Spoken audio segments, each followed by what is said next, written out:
Mes parents ont créé Harrison Manufacturing à partir de rien. Papa a lancé l'entreprise en 1989, fabriquant des pièces d'équipement industriel dans un entrepôt de 280 mètres carrés. Maman tenait les comptes, travaillant depuis la table de notre cuisine tout en élevant 3 enfants. Au moment de ma naissance, un 4e enfant inattendu alors que maman avait 41 ans, ils avaient grandi pour atteindre 15 employés et 2 millions d'euros de revenus annuels. Mes frères et sœurs aînés ont tous rejoint l'entreprise. Daniel, l'aîné de 42 ans, dirigeait les opérations. Catherine, 39 ans, s'occupait des ventes et du marketing. Michael, 37 ans, gérait la logistique et la distribution. Et puis il y avait moi, 29 ans, l'enfant de la dernière heure, celle qui ne correspondait pas au moule Harrison. Tu as toujours été différente, disait maman, sans méchanceté, mais pas non plus avec une grande chaleur. Plus introspective, moins ambitieuse. Ce qu'elle voulait dire, c'est que j'étais moins intéressé par l'entreprise familiale. J'ai montré de l'intérêt une fois, à 15 ans. J'ai demandé à papa si je pouvais en apprendre davantage sur le processus de fabrication. Il m'a tapoté la tête d'un air distrait. C'est gentil, ma chérie. Pourquoi ne te concentres-tu pas sur tes études? Tes frères et ta sœur s'occupent de l'entreprise. À 17 ans, j'ai suggéré un nouveau système de suivi des stocks après avoir lu sur l'optimisation de la chaîne d'approvisionnement. Papa a souri avec indulgence. Nous faisons ça depuis 28 ans. Je pense que nous savons ce qui fonctionne. À l'université, j'avais cessé d'essayer. J'ai étudié l'économie et la finance à Northwestern, payé par des bourses et des prêts étudiants, parce que l'entreprise avait plus besoin de capitaux que moi d'aide pour les frais de scolarité. Mes frères et sœurs avaient eu leurs études entièrement financées, mais on m'a dit que j'étais plus porté sur les études de toute façon et que je devrais apprécier l'expérience formatrice de l'indépendance financière. J'ai obtenu mon diplôme avec une dette de 87 000 € et une offre d'emploi de MC Kinsey et compagnie à Chicago. Ma famille n'a pas assisté à la remise des diplômes. Il y avait une réunion client importante ce week-end-là qui nécessitait la présence de tout le monde. Tu comprends, avait dit maman au téléphone. L'entreprise doit passer en premier. Tu t'en sors très bien toute seule, de toute façon. J'ai parfaitement compris. Chez MC Kinsey, je me suis spécialisé dans la restructuration opérationnelle et la stratégie d'investissement. J'étais doué pour ça, exceptionnellement doué. Je pouvais regarder les finances d'une entreprise et voir exactement où elle perdait de l'argent, où se trouvaient les opportunités, comment tout optimiser, des chaînes d'approvisionnement à l'allocation de capital. À 24 ans, j'étais associé principal. À 26 ans, je suis devenu partenaire, la plus jeune de l'histoire du bureau de Chicago. Mon package de rémunération comprenait une participation aux bénéfices et des participations au capital de diverses entreprises. J'ai investi de manière agressive, prudente, stratégique. Ma famille ne m'a jamais posé de questions sur mon travail. Quand je rentrais pour les vacances, les conversations tournaient entièrement autour de Harrison Manufacturing, les chiffres de production, les contrats clients, les plans d'expansion, les défis du secteur. Comment ça va, le consulting, demandait parfois papa, son attention déjà tournée vers la présentation de Daniel sur les performances du 3e trimestre. Ça va bien. Je voyage toujours beaucoup. C'était toute l'étendue de son intérêt. Ce qu'il ne savait pas, c'est que j'avais accumulé 47 millions d'euros d'actifs personnels à l'âge de 28 ans, grâce à des investissements prudents et à une épargne agressive. Je vivais dans un modeste appartement d'une chambre à Lincoln Park, je conduisais une Subaru de 6 ans, et j'achetais des vêtements chez Nordstrom Rack. Ma famille supposait que je m'en sortais bien, quoi que cela signifie pour quelqu'un dans le conseil.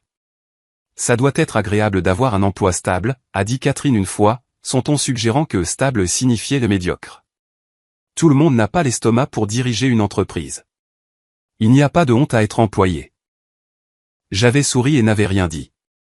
En 2020, tout a changé. La pandémie a durement frappé l'industrie manufacturière. Harrison Manufacturing a perdu 3 clients majeurs en 2 mois. Les revenus ont chuté de 47%. Leur ligne de crédit, déjà tendue par une expansion dans une 2e usine, était soudainement à découvert. Ils brûlaient leurs réserves de trésorerie à un rythme insoutenable. En mai 2020, ils étaient à 60 jours de l'insolvabilité. Michael m'a appelé. La première fois qu'il m'appelait en 2 ans. Maya, on a des problèmes. De vrais problèmes. L'entreprise pourrait ne pas survivre à ça. À quel point? On a besoin de 15 millions d'euros juste pour tenir les 6 prochains mois. Les banques ne veulent plus nous accorder de crédit. Nos investisseurs actuels se retirent. Sa voix s'est brisée. Papa parle de faillite. Qu'est-ce que tu attends de moi? La pause fut longue. Pourrais-tu?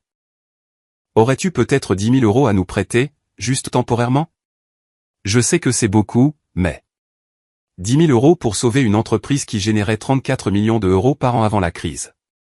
C'est comme demander la charité. Je n'ai pas ces liquidités en ce moment, ai-je menti? Mais laisse-moi passer quelques appels. Je connais des gens dans le capital investissement. Vraiment? Ce serait incroyable. On est désespéré, Maya. J'ai raccroché et j'ai passé le week-end à analyser les finances de Harrison Manufacturing. Michael avait tout envoyé, assez désespéré pour ignorer que sa petite sœur ne pourrait probablement pas l'aider de toute façon.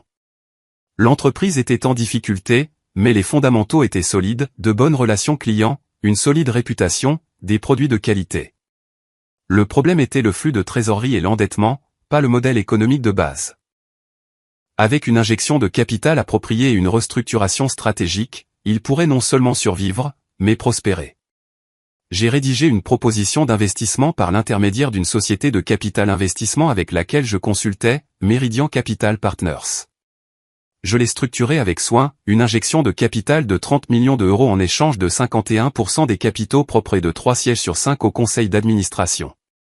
La famille conserverait le contrôle opérationnel et des salaires généreux, mais toutes les décisions stratégiques majeures nécessiteraient l'approbation du conseil. Mon approbation, bien qu'il ne le saurait jamais. Meridian Capital Partners était mon entité. Je l'avais créé 2 ans plus tôt comme un véhicule d'investissement personnel, du nom de la rue où j'avais grandi. Rien ne me liait ostensiblement à elle, une adresse différente, une structure d'entreprise, des couches de séparation juridique. Je l'ai présenté à Michael comme des investisseurs que je connais par mon travail. La famille était ravie.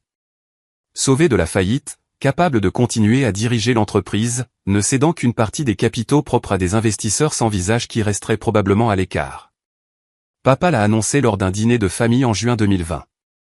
On a trouvé des capitaux. Maya nous a mis en contact avec des investisseurs qui croient en notre vision. On va s'en sortir. Tout le monde l'a félicité pour son sens des affaires dans la gestion de la crise. Catherine a loué ses talents de négociateur. Daniel a porté un toast au leadership de papa dans des temps impossibles.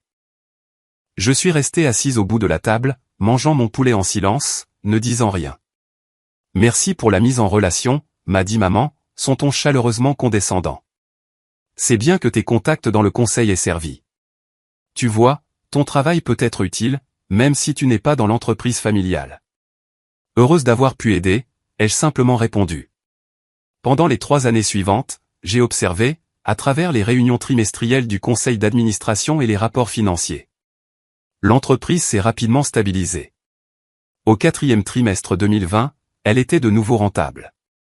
À la mi-2021, elle avait dépassé les revenus d'avant la pandémie.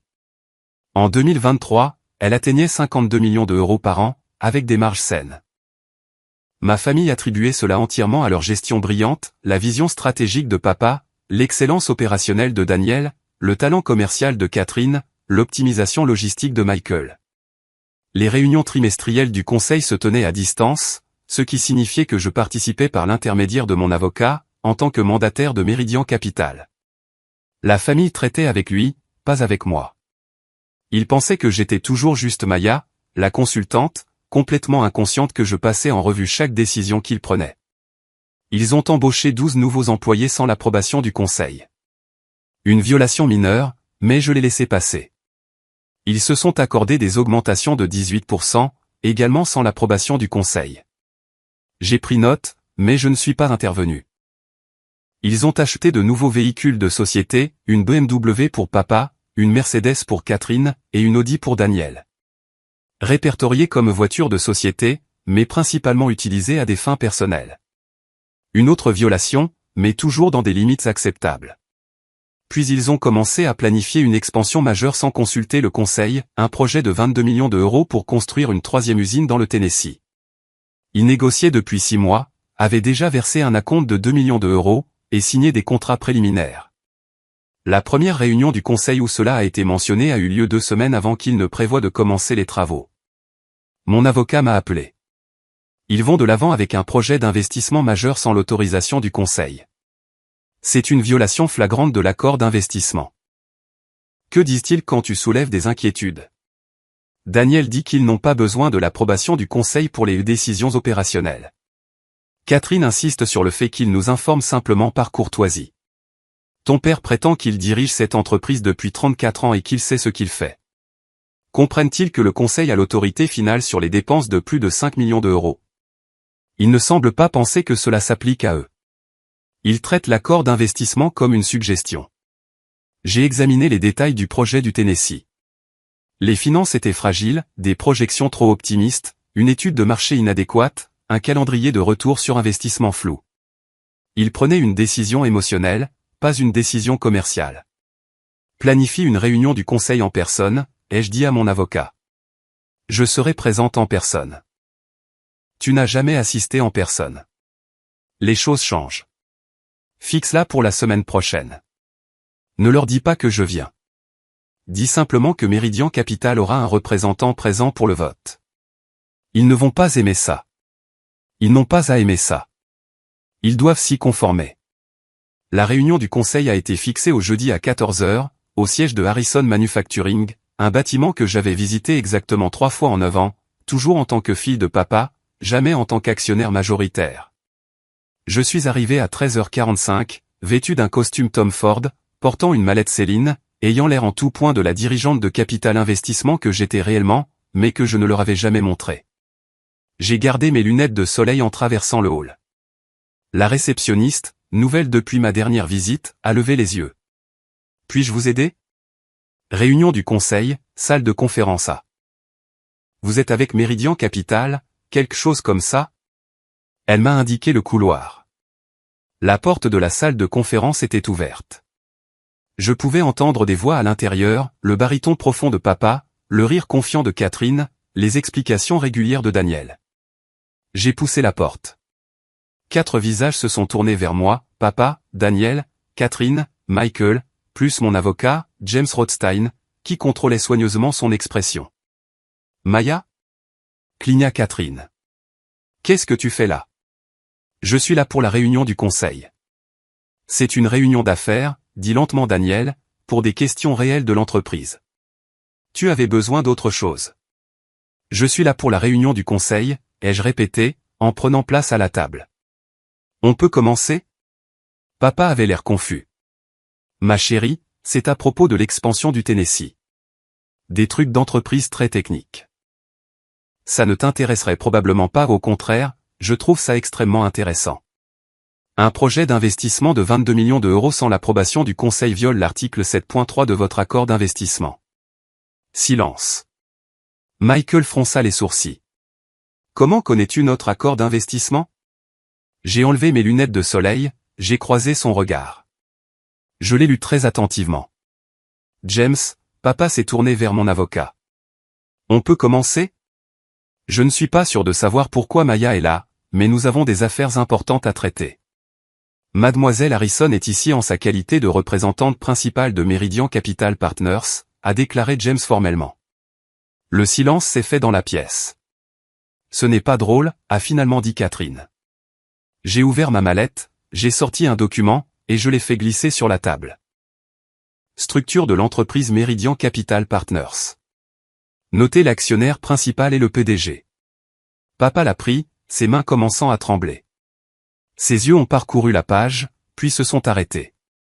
Il est écrit Maya Harrison, détentrice de 100% des capitaux propres, directrice générale, présidente du conseil d'administration. C'est exact. C'est une blague, a dit Daniel, mais sa voix vacillait. J'ai fait glisser un autre document. Accord d'investissement, signé en juin 2020. Injection de capital de 30 millions d'euros en échange de 51% des capitaux propres de Harrison Manufacturing. Notez la signature au nom de Meridian Capital. Ma signature, mon nom légal complet. Catherine l'a attrapé, l'a lu, et m'a regardé avec une horreur naissante. Toi. Tu es l'investisseur? Je suis l'actionnaire majoritaire, oui. Et cette réunion du conseil a pour but de discuter de votre expansion non autorisée au Tennessee. Comment? La voix de Michael était à peine un murmure. Où as-tu trouvé 30 millions d'euros? Je les ai gagnés. Grâce à mon truc de conseil dont vous ne m'avez jamais rien demandé. Le visage de papa était devenu rouge. Tu nous mens depuis 3 ans. Je n'ai jamais menti. Je n'ai simplement pas fourni d'informations que vous ne m'avez jamais demandées. Vous avez supposé que j'arrivais à peine à joindre les deux bouts dans le conseil. Cette supposition était la vôtre, pas la mienne. Tu nous as laissé penser. Je vous ai laissé penser ce que vous vouliez penser. Tout comme vous m'avez laissé penser que je n'étais pas assez importante pour financer mes études, ou assister à ma remise de diplôme, ou m'inclure dans les discussions d'affaires. Tout le monde fait des suppositions. James s'est éclairci la gorge. Peut-être devrions-nous aborder le projet du Tennessee. Oui, ai-je dit sèchement. L'expansion de 22 millions d'euros que vous avez planifiée sans l'autorisation du conseil. Expliquez-moi les projections. Daniel, toujours sous le choc, a mécaniquement ouvert sa présentation. Il a passé en revue les chiffres, l'analyse du marché, le calendrier. J'ai écouté pendant 20 minutes, puis j'ai levé la main. Arrête. Ton analyse du marché est basée sur des données de 2019. Ton évaluation de la concurrence ignore 3 nouveaux fabricants qui ont ouvert dans le sud-est depuis 2021. Tes projections de coûts de main-d'œuvre sont 22% inférieures aux taux actuels du marché, et ton calendrier suppose des approbations de permis en 90 jours, alors que la moyenne du Tennessee est de 6 mois. Comment sais-tu? Parce que je suis doué dans mon travail.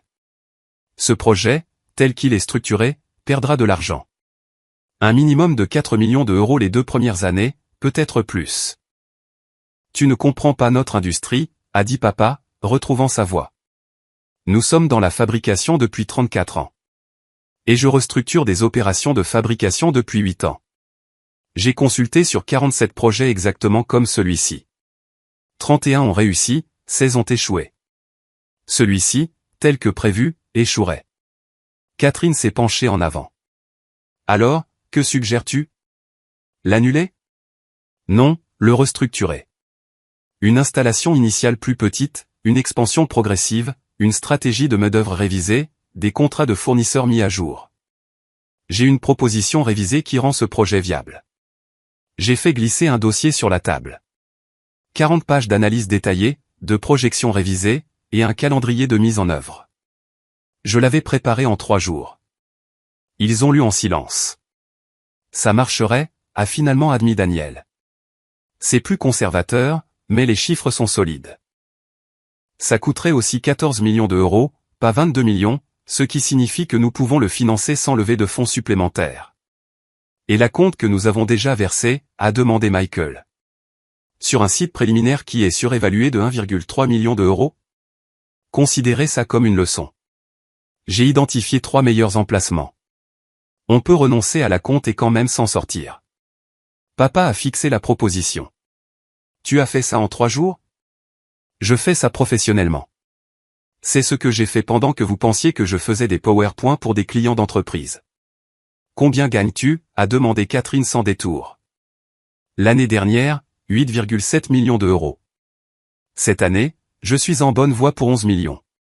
Le chiffre a atterri comme un coup physique. C'est plus que toute l'équipe de direction réunie, a dit Michael faiblement. Oui. Pourquoi ne nous as-tu rien dit? La voix de maman venait de l'embrasure de la porte. Je ne l'avais pas remarqué arriver. Elle se tenait là, figée, me regardant comme si j'étais une étrangère. Pourquoi l'aurais-je fait? Vous n'avez jamais demandé. Vous n'avez jamais montré d'intérêt pour mon travail, au-delà de comment ça va, le consulting. Vous avez supposé que j'étais au mieux médiocre, probablement en difficulté dans mon appartement cher de Chicago, gagnant peut-être 100 000 euros par an, si j'avais de la chance. Nous aurions été fiers, a dit maman. Vraiment? Ou auriez-vous été mal à l'aise que votre fille de la dernière heure ait plus de succès que vos enfants en or? Le silence a répondu à cela. Le projet du Tennessee, ai-je dit, revenant aux affaires. On vote maintenant. Tous en faveur de la proposition révisée. James a immédiatement levé la main. Il représentait ma participation majoritaire de 51%. J'ai levé la mienne. Ça fait 3 sièges sur 5 au conseil. La motion est adoptée. Le projet avance selon la structure révisée. Attends, a dit papa. On n'a pas notre mot à dire? Vous aviez votre mot à dire. Vous avez choisi de ne pas l'exercer par les voies appropriées, en présentant le projet au Conseil avant de prendre des engagements. Maintenant, le Conseil exerce son autorité. C'est notre entreprise, a dit Catherine, mais sans chaleur. Elle avait l'air hébétée. 49% à vous, 51% à moi. C'est comme ça que fonctionne la participation majoritaire. Tu vas tout reprendre, a dit Daniel. Contrôler toutes nos décisions. Non. Je vais faire ce que je fais depuis 3 ans, fournir du capital, une supervision stratégique, et une approbation sur les décisions majeures. Vous continuerez à gérer les opérations quotidiennes.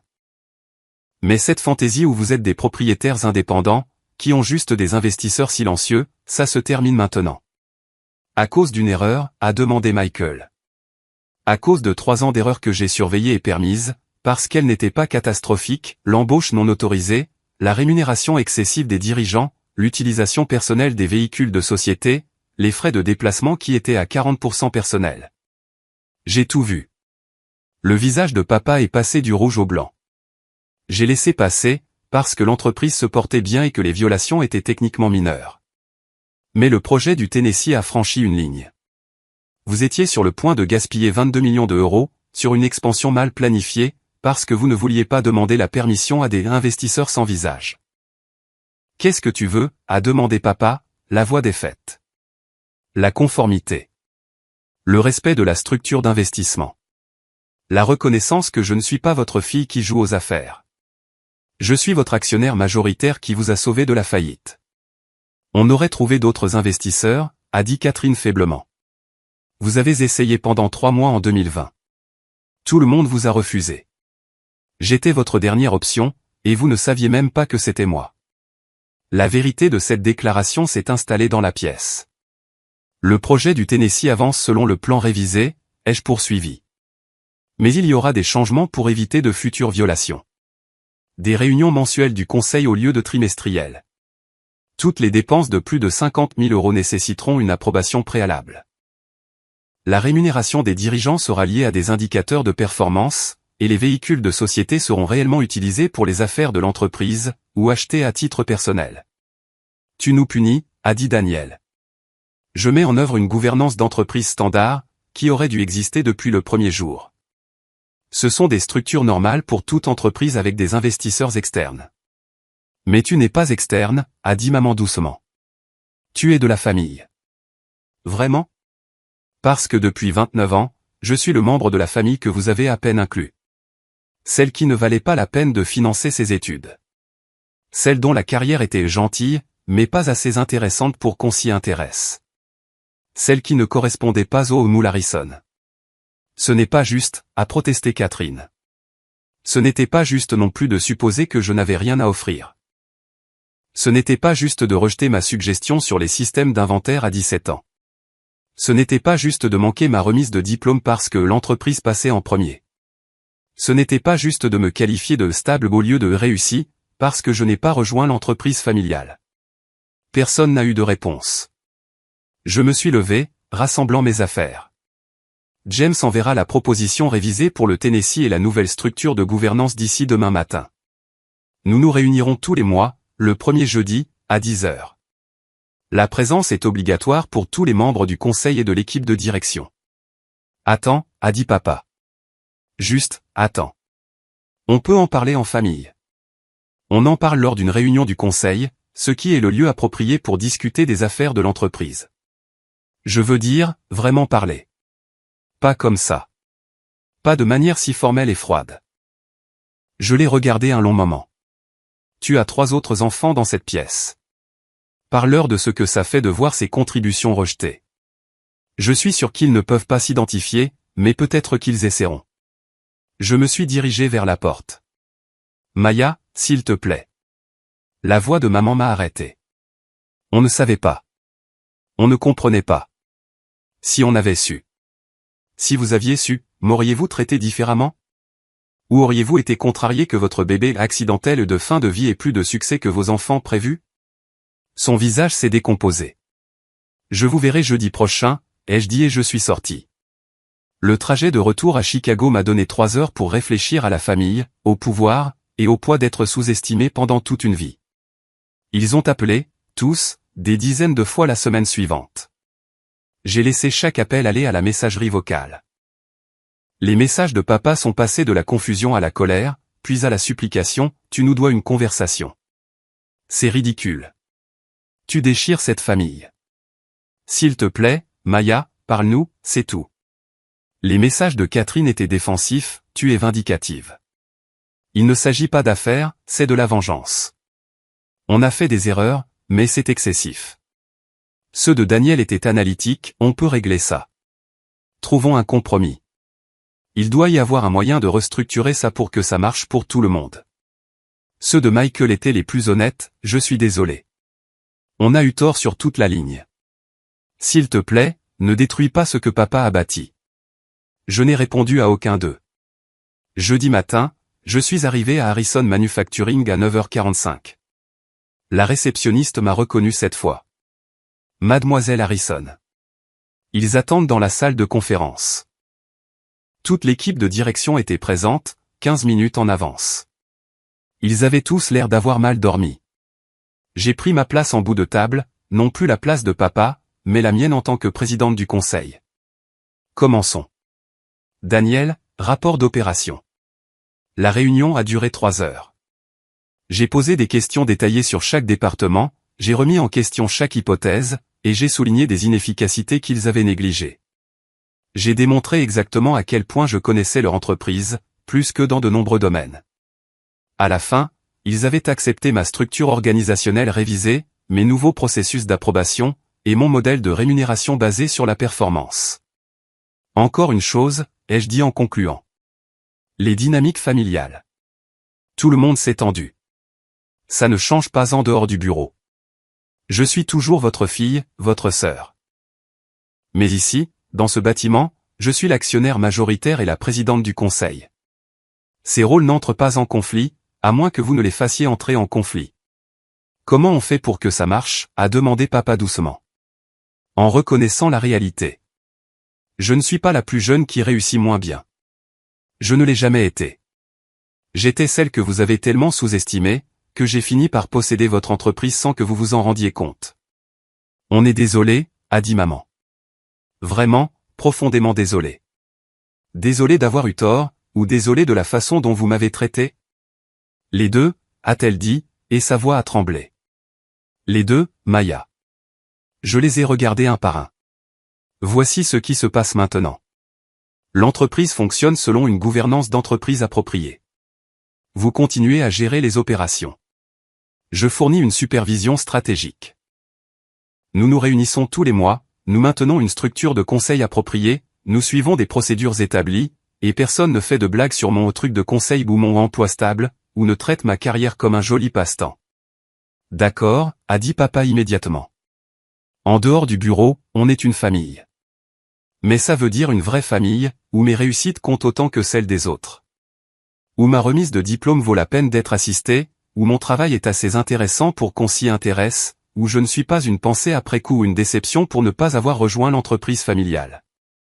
Tu n'as jamais été une déception, a dit Catherine. J'ai toujours été une déception. Soyez juste honnête à ce sujet. La fille qui ne voulait pas travailler avec papa, qui a étudié la finance au lieu de l'ingénierie, qui a déménagé à Chicago au lieu de rester sur place. Je ne correspondais pas à votre vision de l'unité familiale. Elle n'a pas pu le nier. Mais voilà le truc, ai-je continué. J'ai bâti quelque chose de plus grand que n'importe lequel d'entre vous, pendant que vous ne faisiez pas attention. J'ai sauvé votre entreprise quand vous n'aviez nulle part où aller. Je protège votre entreprise depuis 3 ans, pendant que vous pensiez que je faisais des PowerPoints. Et j'ai fait tout ça sans demander de reconnaissance, sans exiger d'appréciation, sans en faire une question d'ego. Pourquoi, a demandé Michael. Pourquoi nous sauver si on t'a si maltraité? Parce que vous êtes toujours ma famille. Parce que je le pouvais. J'avais les ressources et l'expertise dont vous aviez besoin. Et malgré tout, je ne voulais pas voir papa perdre le travail de sa vie. Même si on ne le méritait pas, a dit Daniel doucement. Le mérite n'a rien à voir là-dedans. C'était la bonne décision commerciale, de bons fondamentaux, des problèmes solvables, un chemin clair vers la rentabilité. Le fait que ce soit la famille était secondaire. Papa m'a regardé avec quelque chose qui ressemblait à de l'admiration. Quand es-tu devenu cette personne? J'ai toujours été cette personne. Vous n'avez simplement jamais regardé assez attentivement pour le voir. La réunion s'est terminée. Alors que tout le monde sortait, papa est resté en arrière. Maya, a-t-il dit, je t'ai manqué en tant que père, en tant que mentor. J'étais tellement concentré sur la construction de quelque chose avec Daniel, Catherine et Michael, que je n'ai jamais vu ce que tu construisais de ton côté. Non, tu ne l'as pas vu. Mais on ne peut pas changer le passé. Peut-on changer l'avenir? J'y ai réfléchi. Peut-être. Le penses-tu vraiment? Ou est-ce juste la peur de perdre ton entreprise qui parle? Ce n'est pas ça. Je suis fier de toi. J'aurais dû être fier de toi depuis le début, mais je suis fier de toi maintenant. Ce que tu as bâti, qui tu es devenu. C'est remarquable. Merci, ai-je dit, et je le pensais. Viendras-tu dîner dimanche? Dîner en famille, pas d'affaires. Juste nous. Y aura-t-il un plan de table? Il a souri tristement. Tu peux t'asseoir où tu veux. Alors j'y serai. Le dîner du dimanche a été gênant, mais sincère. Ils m'ont posé des questions sur mon travail. Vraiment posé des questions, voulant des détails concrets. Je leur ai parlé de mes projets, de mes stratégies, de ma progression de carrière. Catherine a écouté avec un respect réticent. Tu es devenu partenaire à 26 ans. C'est fou. C'est ce qui arrive quand on est doué dans son travail et qu'on n'a pas de relations familiales sur lesquelles compter. Elle a grimacé mais a hoché la tête. Daniel a posé des questions sur ma stratégie d'investissement. J'ai expliqué la théorie du portefeuille, l'évaluation des risques, l'analyse du marché. Il a pris des notes. Michael voulait en savoir plus sur ma vie à Chicago. Je lui ai parlé de mon appartement, de mes amis, de mon existence étonnamment normale pour quelqu'un qui valait 156 millions d'euros. Tu vaux quoi? Papa s'est étouffé avec son vin. 156 millions d'euros. Eh bien, 157 millions à la clôture du marché de vendredi. Le chiffre est resté suspendu en l'air. Et tu conduis une Subaru? A dit Catherine lentement. Elle est fiable et efficace. Pourquoi conduirais-je autre chose? Parce que tu peux te permettre littéralement n'importe quoi. Se permettre quelque chose et en avoir besoin sont deux choses différentes. J'ai appris ça en voyant l'entreprise presque s'effondrer, parce que vous vous êtes développé trop vite et que vous avez gaspillé de l'argent sur des choses non essentielles. Papa a hoché la tête lentement. Argument valable. Le dîner s'est terminé avec une nouvelle entente fragile. Pas de pardon, ça prendrait du temps mais une reconnaissance, une prise de conscience, le début d'une vraie vision de moi. 6 mois plus tard, l'usine du Tennessee a ouvert ses portes selon le plan révisé. Dans les délais, dans le budget, rentable en 4 mois. Harrison Manufacturing a atteint 61 millions d'euros de revenus cette année-là.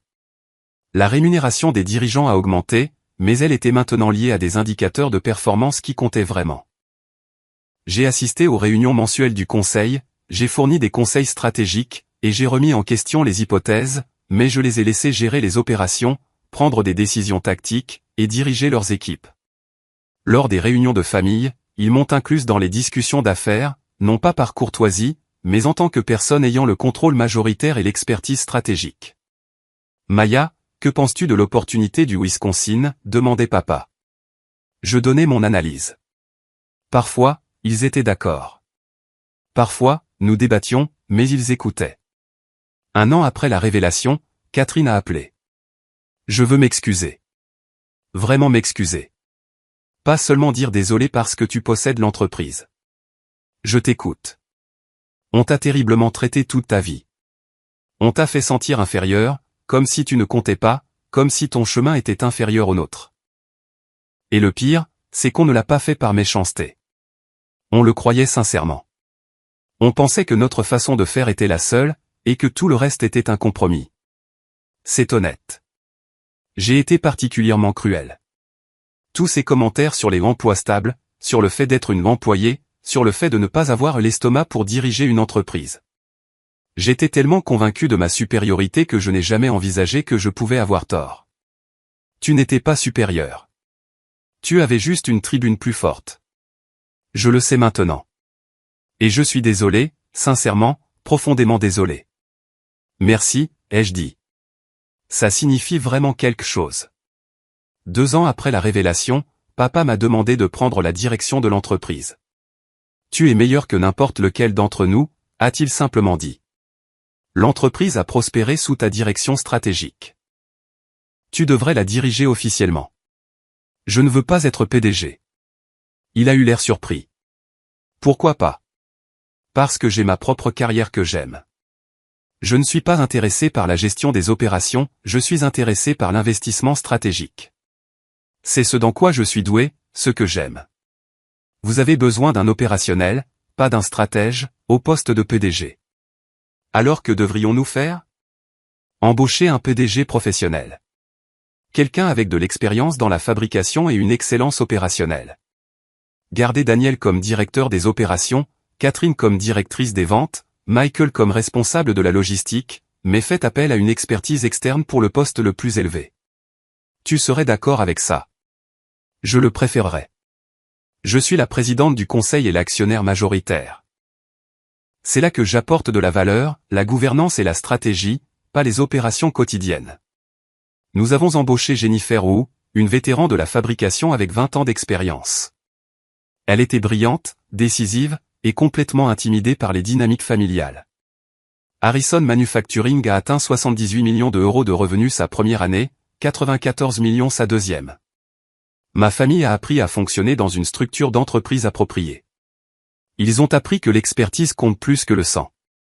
Ils ont appris que la fille silencieuse qu'ils avaient rejetée pendant 29 ans était la raison pour laquelle ils avaient encore une entreprise.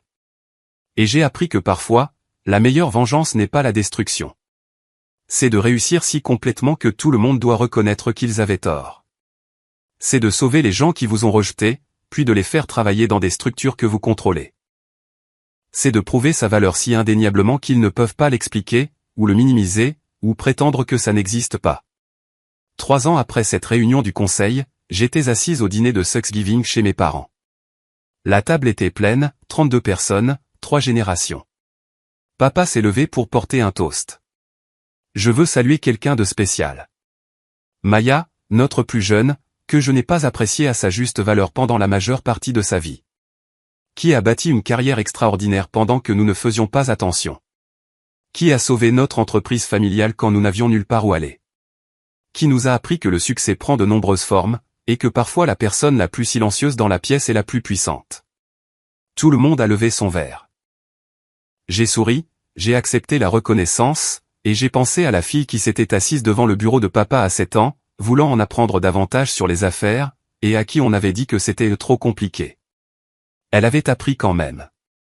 Elle avait si bien appris qu'elle a fini par posséder l'entreprise, contrôler tout l'avenir financier de la famille, être respectée et reconnue, et enfin vue. Garde ta monnaie, avait dit papa. Il s'est avéré que ma monnaie était 30 millions d'euros qui ont sauvé toute son entreprise. Il s'est avéré que leurs vrais investisseurs, c'était moi, depuis le début. Il s'est avéré que la fille qu'ils avaient rejetée était la seule raison pour laquelle ils avaient encore quelque chose à lui reprocher. Ce n'est pas de l'ironie. C'est la justice. Et parfois, la justice, c'est simplement de laisser les gens découvrir que leurs suppositions étaient fausses, que leur rejet était à courte vue, et que la personne qu'ils avaient sous-estimée était celle qui détenait tout le pouvoir. Je n'avais pas besoin de les détruire. J'avais juste besoin qu'ils me voient enfin clairement. Maintenant, ils le faisaient, chaque jour.